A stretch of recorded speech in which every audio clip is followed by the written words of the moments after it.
السلام عليكم. ان شاء الله النهارده هنعمل مع بعض الكرواسون بطريقه سهله جدا وبسيطه. اول حاجه في المكونات معايا معلقه كبيره من الخميره الفوريه بمقدار 16 جرام. هضيف كمان 3 معالق من السكر بمقدار 50 جرام. هضيف معلقتين كوبايتين من الميه الدافيه. هقلب كل المكونات مع بعضها.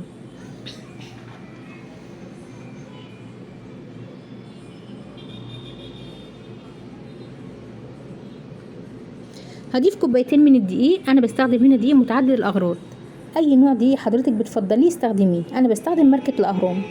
هقلب كل المكونات مع بعضها. طبعا انا هنا بعمل تيست للخميره عشان اتاكد ان الخميره بتاعتي نشطه، وفي نفس الوقت بعمل زي محسن طبيعي كده للخبز بتاعنا او العجينه بتاعتنا. ده يساعدني على هشاشه العجين بتاعي، ان العجينه بتاعتي تكون طريه كده وهشه. هغطيها واسيبها لمده ربع ساعه، وبعد ربع ساعه هنرجع لها.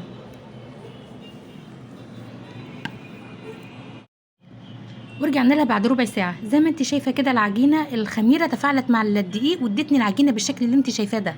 معايا بيضه فصلت فيها البيضه عن الصفار. هضيف البياض على الخليط اللي معايا، وهضيف كمان معلقه او رشه من الملح بمقدار 2 جرام، وهضيف كمان كيس فانيليا للتنكيه، بتخلي لي ريحه المعجنات حلوه. هقلب كده المكونات. طبعا الصفار البيضه بغطيه عشان ما ينشفش مني، هستخدمه ان شاء الله في اخر الفيديو. طبعا انا ضفت في البدايه كوبايتين من الدقيق، هضيف كمان 4 كوبايات من الدقيق، يبقى كل مقدار الدقيق اللي انا استخدمته كيلو الا ربع من الدقيق. وانا هنا بعاير الدقيق بتاعي بالمضج العادي بتاع الشاي. هدخل كده كل المكونات مع بعضها بالاسباتيولا، وبعد كده هعجن بايدي. هضيف كمان 3 معالق او 4 معالق من الزيت اثناء العجن. طبعا ال3 معالق من الزيت دول وممكن تستبدليهم كمان بمعلقه كبيره من الزبده، سواء سيحتيها او ما سيحتهاش. طبعا فايده ال3 معالق من الدقيق او معلقه الزبده، لو هتضيفي زبده بتديني طراوه وهشاشه حلوه جدا للعجين بتاعي، وبتخلي لي طعم العجين بتاعي حلو، وبتساعدني في العجن. هبدا ان انا ادخل كل المكونات مع بعضها، وهبتدي اعجن لمده من تلت ساعه من ربع ساعه لتلت ساعه. المهم ان انا افضل اعجن لحد ما ياخد عجينه ناجحه طريه، ملمسها ناعم، ما بتلزقش في الايد. عملت لي عرق، وهنشوف ازاي العرق بتاعها دلوقتي. زي ما انت شايفه العجينه عجينه ناعمه وطريه ما بتلزقش في ايدي، وعملت لي عرق بالشكل ده. اعرف ازاي انها ناجحه لما اشدها كده وتديني عرق بالشكل ده وما تتقطعش مني. هدهن الوش كده دهنه بسيطه جدا من الزيت عشان لما تختمر ما تلزقش في الكيس، وهغطيها بكيس وهغطيها بفوطه وهسيبها لمده تلت ساعه ونص ساعه لحد ما تخمر. في الشتاء بتاخد وقت طويل، يعني في الشتاء ممكن تاخد ساعه من الخمر، لكن في الصيف بتاخد من تلت ساعه لربع ساعه نص ساعه على حسب. معايا هنا 5 معالق كبار من النشا، ضفت عليهم 5 معالق من البيكنج باودر، 5 جرام من البيكنج باودر، يبقى 5 معالق من النشا عليهم 5 معالق من النشا عليهم معلقه او 5 جرام من البيكنج باودر. ده خليط اللي انا هدهن بيه هورق بيه العجين بتاعي. ومعايا كمان الزبده اللي انت شفتيها دي بمقدار 40 جرام بدرجه حراره الغرفه. انا استخدمت زبده فرن. طبعا العجينه بتاعتي زي ما انت شفتيها كده خمرت بالشكل اللي انت شايفاه ده، وما شاء الله تضاعف حجمها. طبعا هي هنا بتلزق في المفرش السيليكون. هبدا اجيب شويه من النشا والبيكنج باودر اللي انا عملته وادهنه وارش بيه المفرش السيليكون عشان ما تلزقش مني. وهقسم العجينه بتاعتي لنصين. انا هقطع العجينه بتاعتي 10 كور، تمام؟ يعني كل قطعه كده ممكن تبقى من 50 جرام ل 60 جرام لو هتوزني على الميزان. الكره هنا كبيره مش صغيره، لو خليتيها 60 جرام هتكون حلوه، ولو خليتيها 50 جرام برضو هتكون حلوه. ببتدي ان انا اجمع كده الاطراف اللي اخد الاطراف كده مع بعض واكورها بالشكل اللي انت شفتيه ده. هنعمل واحده كمان مع بعض عشان تتضح الفكره.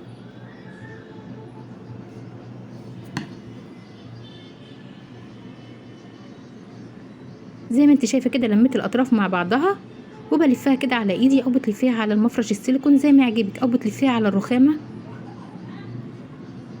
بالشكل ده.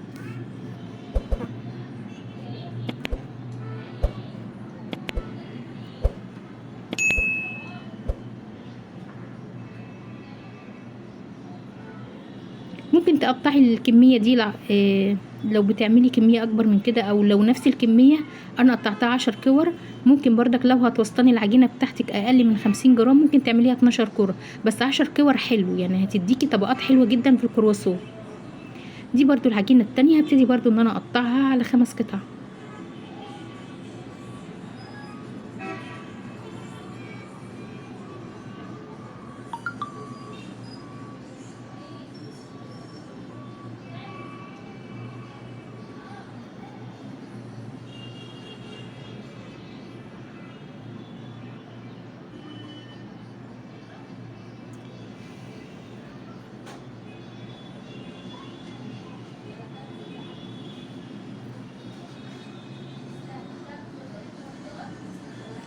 انا كده خلاص خلصت ال10 قطع اللي معايا، هغطيهم بقى بكيس بلاستيك واسيبهم يرتاحوا لمدة 5 دقايق، وهبدأ بأول كرة أنا عملتها. يعني هبتدي أفرد أول كرة أنا عملتها.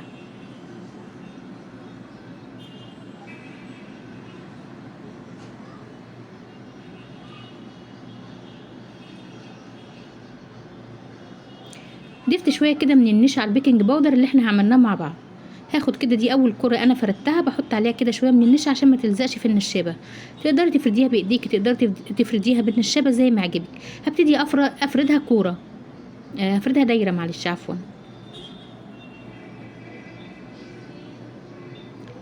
ادي كده اول دايرة معايا او اول واحدة معايا. هجيب كمان واحدة وهبتدي ان انا برضو افردها بالشكل اللي انت شفتيه دون على هيئة دايرة.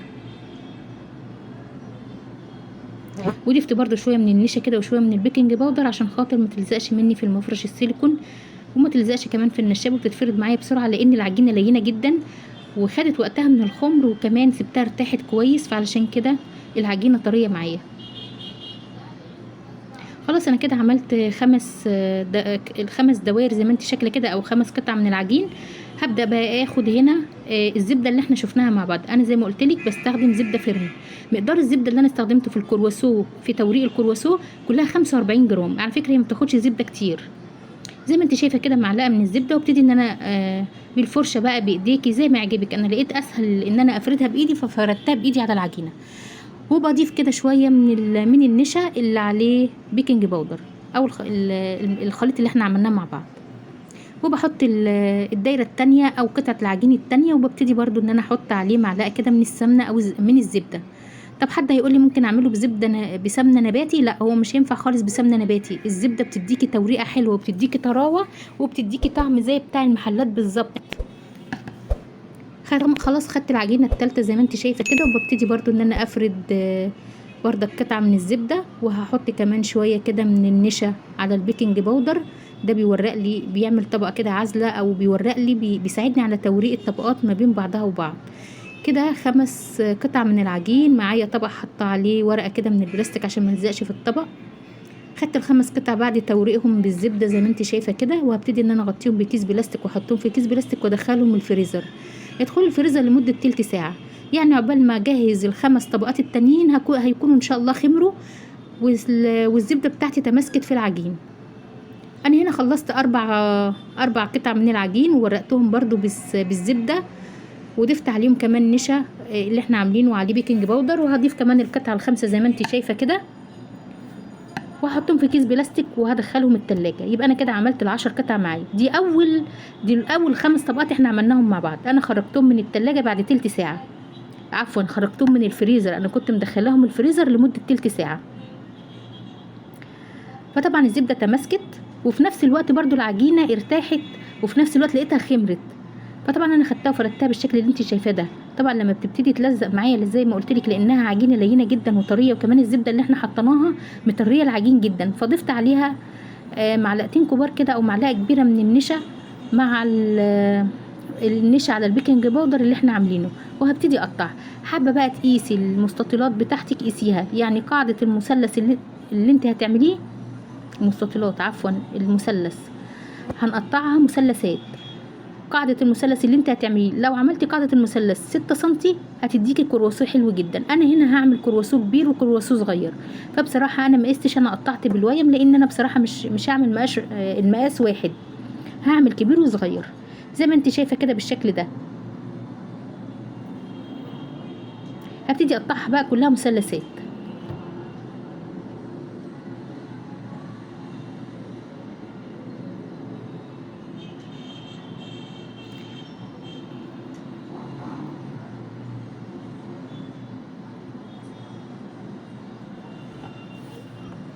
طبعا الحشو هنا حضرتك زي ما انت عايزه. انا هحشي هنا بجبنه جبنه شيدر. انا هحشي هنا بجبنه شيدر اللي هي الجبنه الشيدر المطبوخه. وفي نفس الوقت يعني حضرتك تقدري تحشيها بجبنه شيدر، جبنه براميلي، جبنه رومي، تقدري تحشي نوتيلا، تقدري تحشي شوكولاته سما اللي هي الخام دي. يعني تقدري الحشو هنا زي ما حضرتك عايزه. تقدري تحشي اي نوع من انواع الجبن اللي تحبيها، وتقدري تحطي فيها كمان لحمه مفرومه او شاورما. بس في الغالب الكرواسو ما بتحطش فيه اما جبنه او شوكولاته او نوتيلا، ما بتحطش فيه بصراحه حشوات من اللحوم او الفراخ، ما بفضلهاش يعني في الكرواسو. احنا هنعمله زي المحلات بالظبط، هنحشي بقى جبنه او هنحشي شوكولاته او نوتيلا على حسب. انا طبعا زي ما انت شايفه هنا كده انا معايا قطعتين كده من الجبنه الشيدر، وهبدا ان انا ايه الف كده زي ما انت شايفه بالشكل ده، وهشد بس الطرف بتاع المثلث علشان خاطر يديني شكل الكرواسو بتاع المحلات. يعني والله الموضوع سهل جدا وبسيط، والموضوع ما فيهوش اي حاجه. ممكن تستصعبي ان انت بتورقي العجين كوره كوره، لكن والله الموضوع سهل جدا. ولما تشوفي الطبقات بتاعه الكرواسو هتطلع معاكي ازاي، هيبقى والله اطعم وانجح من اي محل ممكن تشتريها منه. وطبعا ممكن ما تحشيش الكرواسو بتاعنا، وممكن تسيبيه وفي الاخر خالص تحشيه بقى نوتيلا او شوكولاته سايحه. خلاص انا سبته بقى هنا يختمر، غطيته لمده 10 دقايق ورجعت له بعد 10 دقايق بعد ما اختمر، لان انا عندي الجو حر شويه فاختمر بسرعه. معايا هنا بقى صفار البيضه اللي هي اللي احنا كانت معانا في بدايه الفيديو. انا هحط عليها معلقه من اللبن ومعلقه كمان صغيره جدا من الخل، وهقلبهم مع بعض وهدهن بيها وش الكرواسو. وممكن تستبدلي اللبن بمعلقه من الميه، معلقه من الميه على ربع معلقه من الخل وتقلبيهم. وممكن تستبدلي الخل بمعلقه من الفانيليا. طب لو مش حابه بيض خالص او صفار بيض تدهني بيه الوش، ممكن تجيبي ميه بسكر وتدهني بيها الكرواسو بتاعك عادي، مفيش مشكله. ممكن تدهنيها بلبن ونسكافيه او لبن بس، يعني متاح ليكي اي حاجه تدهني بيها الوش بتاع الكرواسو او المعجنات بتاعتك.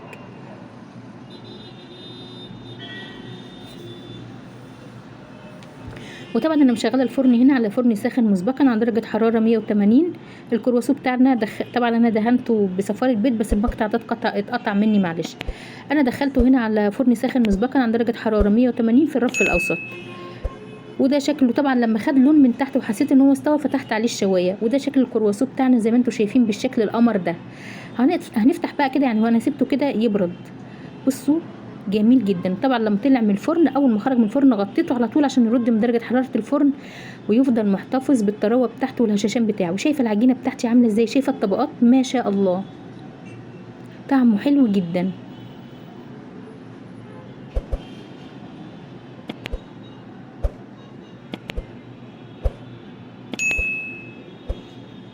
طبعا زي ما قلت لك الجبنه اللي انا مستخدماها دي ما بتسحش، انا مستخدمه جبنه شيدر مطبوخه.